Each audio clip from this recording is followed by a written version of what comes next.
Bonjour, bienvenue dans notre émission 01 Business sur BFM Business. On parle de numérique, on parle de l'été. L'été numérique, c'est justement le titre du livre de Thierry Jadot, le directeur général de Dentsu Agis, que nous recevons dans un instant. On va parler avec lui de cet ouvrage et évidemment de toutes les révolutions numériques qui transforment aujourd'hui notre société et notre entreprise.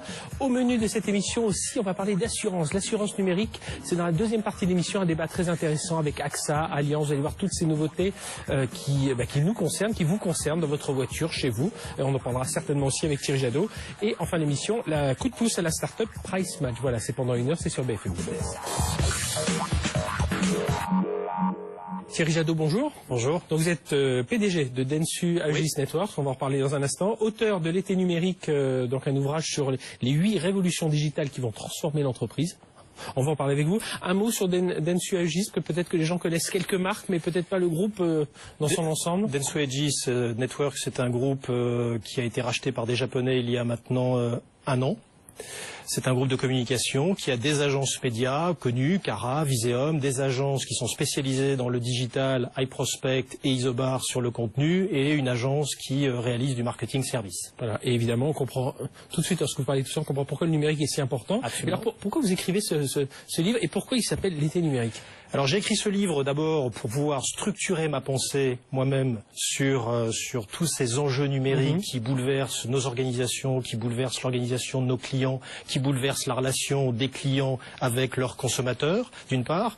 Et si je l'ai appelé l'été numérique, c'est justement en contraste par rapport à ce que j'aurais pu appeler le printemps numérique, qui aurait signifié qu'on était au début d'un processus. Et là, on n'est pas au début d'un processus. On est en plein dedans. Et si c'est l'été, il faut plutôt s'en réjouir, c'est ça? Et si c'est l'été, effectivement, il faut saisir les opportunités pour moissonner ces révolutions numériques à l'intérieur de l'entreprise, comme on le fait individuellement dans ses relations personnelles, etc. Oui, justement, parce que vous parlez, c'est important que vous dites ça, parce que à un moment dans le livre, vous parlez de ce consommateur citoyen qui est un peu au cœur de tout ça. C'est ce qui change aujourd'hui, c'est qu'on est nous-mêmes acteurs, qu'on soit dans l'entreprise ou qu'on soit dans la vie de tous les jours. Avec le numérique, on est acteur de tout ce qui se passe autour de nous. Enfin, d'abord, par l'accès à l'information, on est potentiellement des érudits.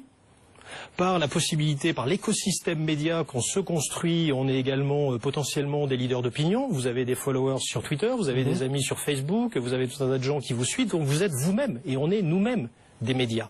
Et ça nous donne un pouvoir considérable. Je dirais qu'on est des citoyens augmentés, des consommateurs augmentés, et également des salariés augmentés. On peut partager un peu toute cette connaissance. Absolument, on peut partager, et puis on est dans des relations pas descendantes à l'intérieur des organisations, mais elles sont descendantes, ascendantes, elles prennent toutes les formes possibles. Alors il y a beaucoup de thèmes dans votre ouvrage, donc c'est aux éditions Débat Public.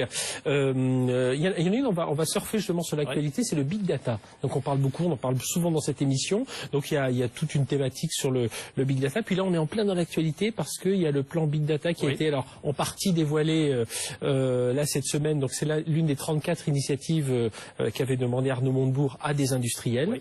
Et là vous l'abordez beaucoup. Alors, je sais plus, il y a une le big data, une ressource inépuisable de la connaissance à venir. Voilà, tout reste à faire là dans ce domaine. Oui, je pense qu'effectivement, là pour le coup, on est un petit peu au début d'un processus. Savoir que la quantité de data auquel on aura accès, qu'on soit un citoyen, qu'on soit une entreprise, qu'on soit les pouvoirs publics, va aller en grandissant. On considère que ça va se multiplier par 1500 au cours des 5 prochaines années. Ce qui est formidable avec la big data, il y a 2 sujets. Il y a le sujet de la protection des données personnelles qu'on pourra aborder si vous le souhaitez. Mais moi, ce que je vois dans la big data, c'est une formidable chance pour les consommateurs d'avoir une connaissance étendue des marques, connaissance étendue de l'offre politique, connaissance étendue dans tout un tas de secteurs, mais également pour les entreprises, pour les pouvoirs publics, de mieux connaître qui sont les citoyens, qui sont les clients, pour mieux les servir.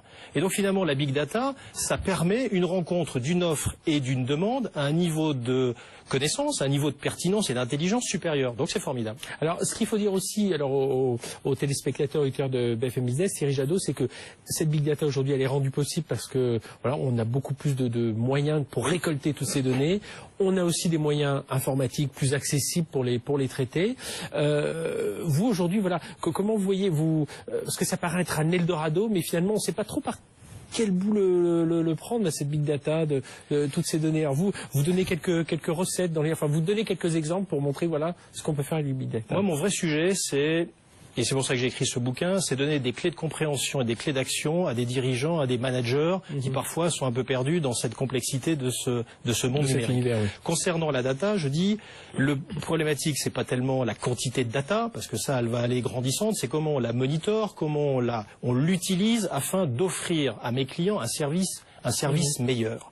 Et si je prends un exemple dans l'univers de la santé qui est un des champs de l'exploitation des data qui est considérable et on n'en est qu'au début. On évoquait avant cette émission la possibilité pour des médecins de suivre leurs patients à travers une balance connectée, à travers un chip que je peux mettre sous la peau pour calculer le taux d'insuline, etc. et éviter des accidents. Et il y a plein d'objets connectés. Et je vous coupe à l'instant parce que vous dites l'été numérique, on y est, hein. On parle pas de choses qui sont en 2020, 2030, on est en 2014. On est effectivement en plein dedans. Et ça, déjà, la technologie permet effectivement de suivre ces patients-là. Et puis, suivant ces patients, on peut les garder à domicile plus longtemps, éviter des incidents cardiaques, etc., etc.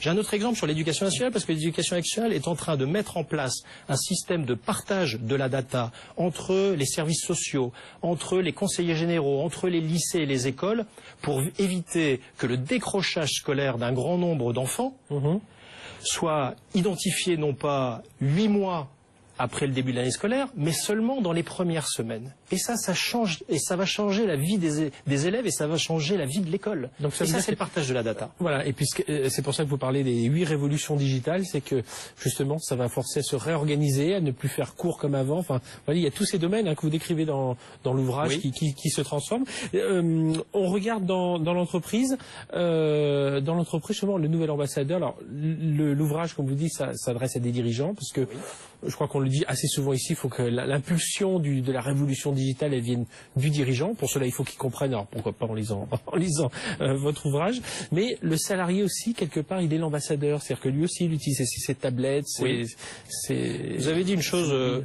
qui m'importe beaucoup, c'est que la transformation numérique des entreprises, c'est un projet d'entreprise. C'est pas la mission de quelques experts, parce que par le passé, un grand nombre d'entreprises ont délégué un certain nombre de geeks l'ambition de transformer leur entreprise. Aujourd'hui, c'est un projet d'innovation. Absolument.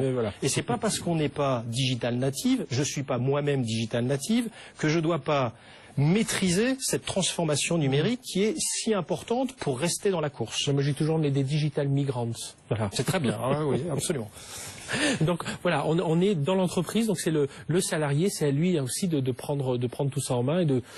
Mais le salarié, il prend son destin. Enfin, le collaborateur. Le collaborateur, il prend beaucoup plus son destin en main qu'il ne l'a fait jusqu'à présent. D'abord parce que beaucoup d'entreprises ont développé des plateformes conversationnelles, des intranets internes afin de promouvoir l'innovation et promouvoir le dialogue à l'intérieur de l'entreprise. Il y a beaucoup d'entreprises aussi qui développent des plateformes pour rester connectées en réseau avec des structures innovantes pour que ces innovations irriguent l'intérieur de l'entreprise pour qu'elles ne restent pas dans des écosystèmes fermés. Donc le salarié est une clé fondamentale, effectivement, non seulement de la réputation de l'entreprise, bien entendu, parce que on disait tout à l'heure, il est lui-même un média, donc il peut utiliser, déployer de l'information, etc. Mais il est aussi bien plus contributeur au succès de l'entreprise par ces plateformes, parce que l'information est ascendante, l'innovation est descendante, etc., etc. Enfin, ça marche dans tous les sens. Et ça veut dire qu'au niveau du management, il faut que ça change aussi.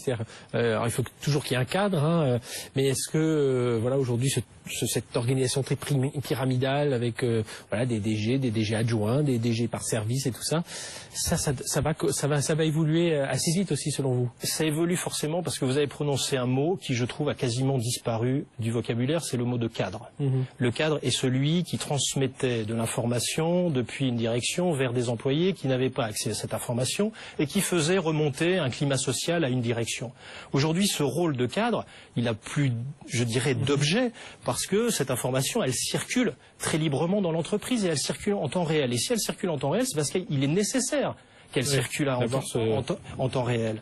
Et donc le vrai rôle du cadre, c'est un leader, c'est quelqu'un qui doit animer des équipes au profit d'un projet d'entreprise et quelqu'un qui doit être ouvert aux apports extérieurs, en particulier en matière Et ça, il l'enseigne dans les grandes écoles là, aujourd'hui Je crois qu'il l'enseigne dans les grandes écoles. Je crois qu'il l'enseigne dans les grandes écoles. Je vais vous citer un exemple, je trouve et puis après, il faudra qu'on conclue. Un exemple qui est intéressant, c'est la SNCF. La SNCF, et Danone l'a fait aussi, a mis en place un système de mentorship inversé. Chaque dirigeant a un mentor qui a 25 ans de moins que lui et qui peut appeler en toutes circonstances pour savoir quelles sont les dernières innovations dans le domaine du numérique. Et ben ça, n'importe quelle entreprise, il n'y a pas besoin de faire une mission là-dessus, n'importe quelle entreprise peut le mettre en place. Thierry Jadot, merci d'avoir été avec nous. Je rappelle, vous êtes PDG de Dentsu AEGIS et puis de Networks, et vous êtes l'auteur donc de ce livre, L'été numérique, donc que je vous conseille. Voilà, ça se lit assez vite, on comprend très vite les enjeux de ces révolutions digitales. Merci d'avoir été avec nous. On se retrouve tout de suite, on va parler d'actualité de la semaine, et là aussi il y a des révolutions qu'il va falloir suivre. À tout de suite sur BFM Business. Chaque semaine, BFM Business part à la découverte des créateurs.